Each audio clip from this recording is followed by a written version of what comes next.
कैसे आप सभी लोग। सर झुकाने की मेरी आदत नहीं, आंसू बहाने की मेरी आदत नहीं।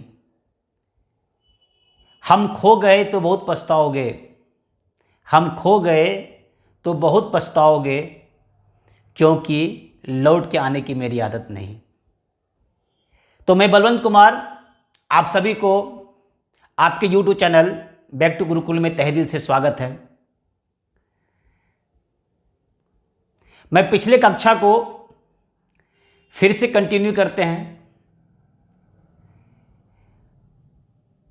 तो चलते आज फिर पढ़ते हैं सिंपल इंटरेस्ट।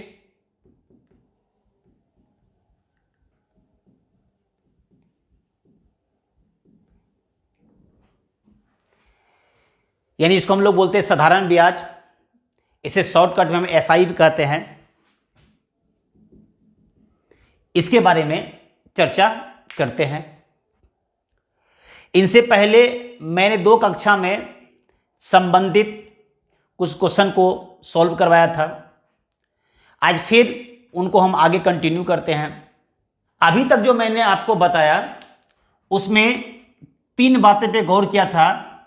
पहला P, जिसको हम लोग मूलधन बोलते हैं, R जिसको हम लोग दर बोलते हैं, और T जिसको हम लोग समय बोलते हैं। इन तीनों शब्द से आपको मुलाकात हो चुका होगा। आज सिंपल इंटरेस्ट में एक नया शब्द जिसको लोग बोलते हैं अमाउंट, इसका हिंदी नाम होता है मिश्रधन।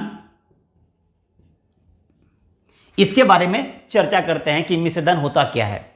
अगर मिश्रधन की बात किया जाए तो मिश्रधन बराबर होता है P प्लस SI।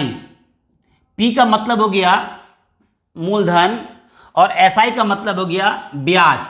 यानी आप जो राशि किसी व्यक्ति से लेते हैं या किसी को देते हैं, उनसे जो आपको ब्याज प्राप्त होता है या किसी को आप ब्याज जो देते हैं, वह ब्याज और पूरा मूलधन को अगर जोड़ दिया जाए तो इन दोनों के मिलने से हमारा क्या बनता है, मिश्रधन बनता है। यानी मिश्रधन जो बराबर हो गया मूलधन प्लस क्या हो गया, ब्याज। तो मूलधन का मतलब क्या होता है, पहले इसको जानना होगा। तो मूलधन जो होता है स्वयं का कितना परसेंट, 100%। इसके बारे में चर्चा भी कर चुके होंगे। अगर एसआई सीआई को अच्छी तरह से समझना है तो सबसे पहले परसेंटेज को अच्छी तरह से समझना होगा। जो परसेंटेज का मेरा वीडियो नहीं देखे हैं तो मैं चाहूँगा कि आप परसेंटेज का वीडियो बैक टू गुरुकुल से निकाल के आप देख सकते हैं। तो P क्या हो गया आपका 100%। और SI जो है, मैंने आपसे चर्चा किया था कि SI जो है आपके दर और समय पर निर्भर करता है। P गुना R गुना T बटे 100। ये तो मूलधन यदि 100 हो, 100 गुना R गुना T बटे 100, तो 100 कैंसिल का मतलब क्या हो गया, 8T। सही है। तो इसलिए मैंने क्या कहा कि ब्याज जो है वह किस पर निर्भर करता है, समय और दर पर। कोई दिक्कत किसी को? तो यहां पर क्या देखते हैं कि अमाउंट बराबर जो हो गया, मूलधन कितना हो गया, 100%। कोई दिक्कत किसी को? और R और T का जो गुणनफल होगा, मान लीजिए R जो आपका 5% और T जो अगर 3 वर्ष हो, तो यहां पे क्या देख रहे हैं, RT जो हो गया 5 तिया 15, यानी 100 प्लस 15, तो कुल कितना हो गया, 115%।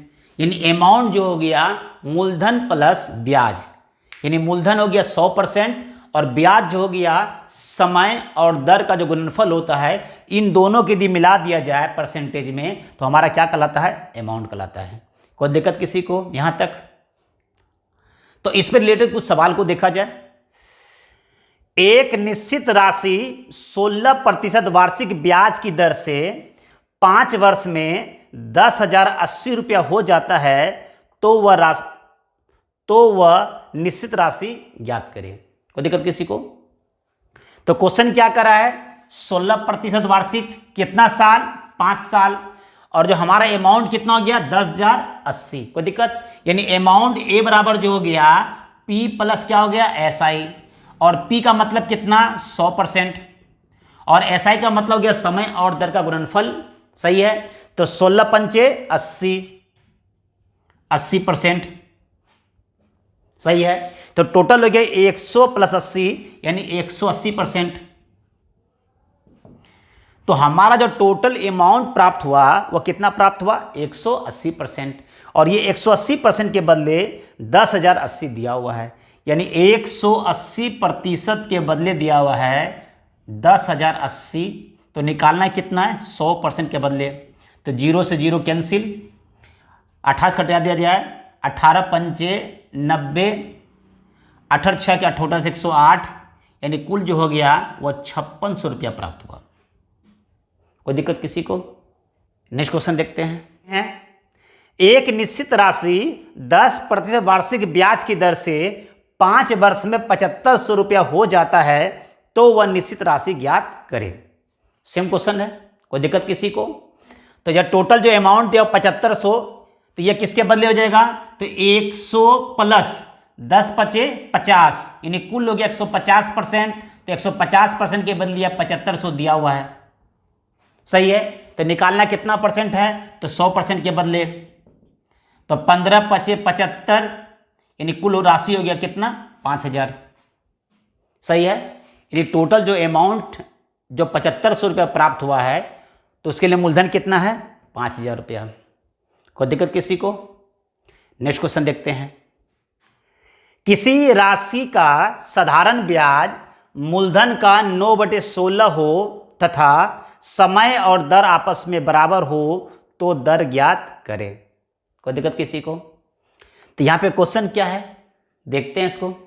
सही है, तो यहां पे साफ दिया है कि ब्याज जो है मूलधन का कितना है 9/16 है, और क्या दिया है समय और दर आपस में क्या दिया हुआ है बराबर दिया है। तो मुझे निकालना क्या है, दर निकालना है। तो सबसे पहले कॉन्सेप्ट को समझिए कि कॉन्सेप्ट क्या कहना चाह रहा है।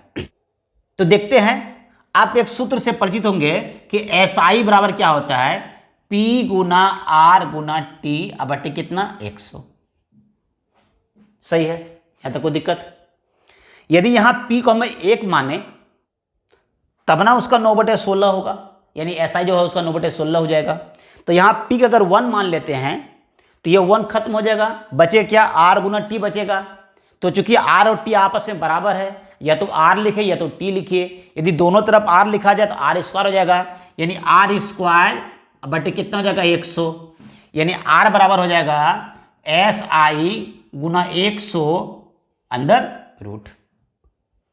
सही है, तो यहां पे क्या देख रहे हैं, या तो आर प्राप्त करें या तो टी प्राप्त करें। तो का सूत्र क्या होता है रूट अंडर एस आई गुना 100।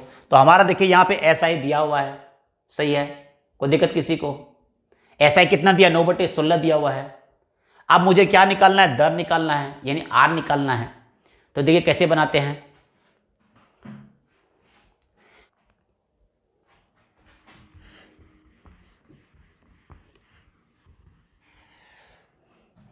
तो आर बराबर हो जाएगा रूट अंडर 9/16 अगुने कितना हो जाएगा 100। सही है, तो 9 के बदले हो जाएगा 3, 16 के बदले 4 और 100 बदले कितना हो जाएगा 10। तो 2 से 2 बार में, 2 से कितना बार में 5 बार में, तो हो जाएगा 15/2 का मतलब कितना गया 7.5%।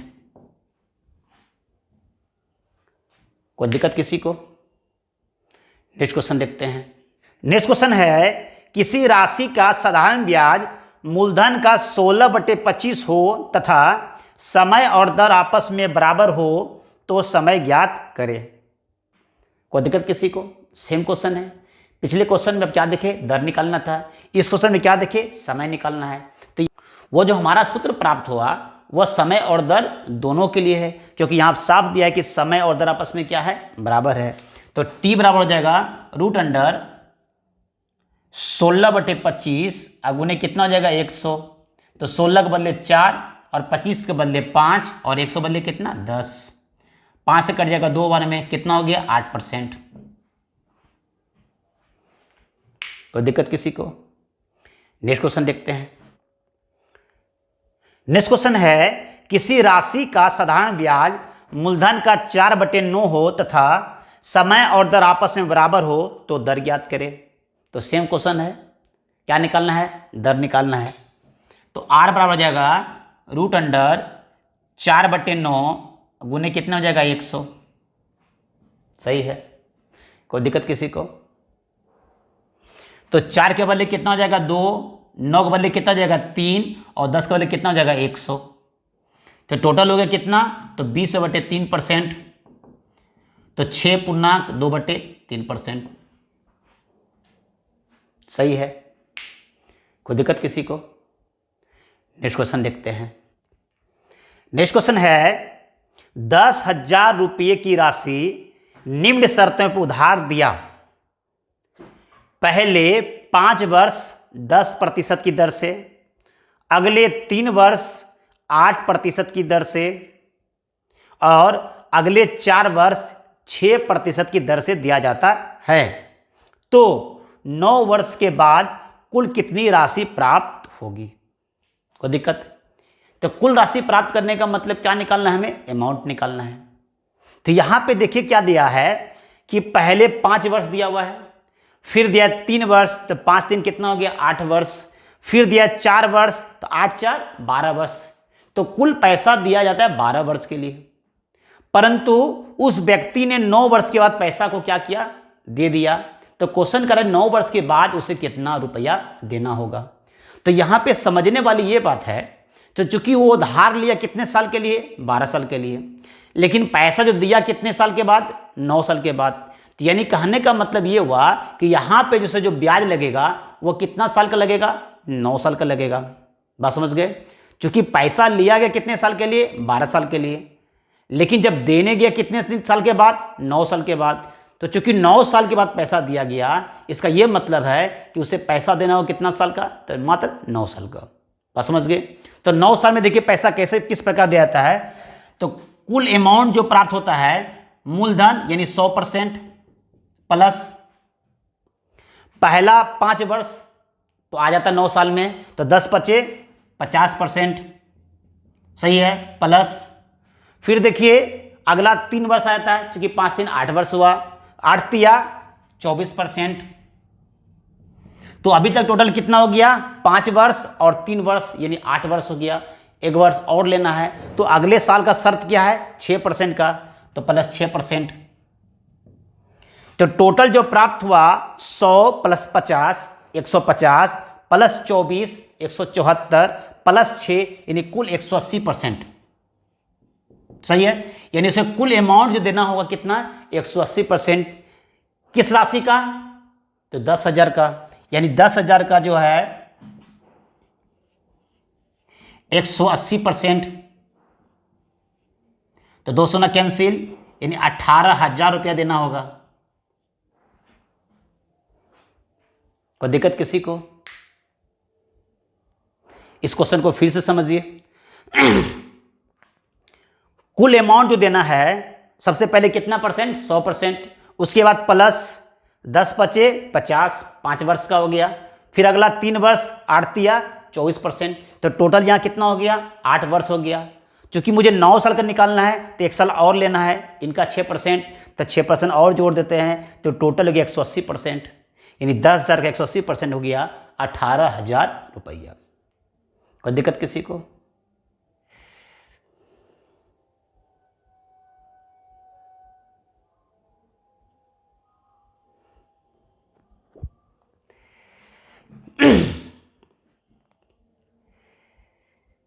तो मेरा वीडियो कैसा लगा? यदि अच्छा लगा हो तो लाइक करें, शेयर करें और सब्सक्राइब जरूर करें, साथ में घंटी बजाना ना भूलें। आज के लिए इतना ही, फिर आगे इन पर चर्चा करेंगे। जय हिंद, जय भारत, नमस्कार।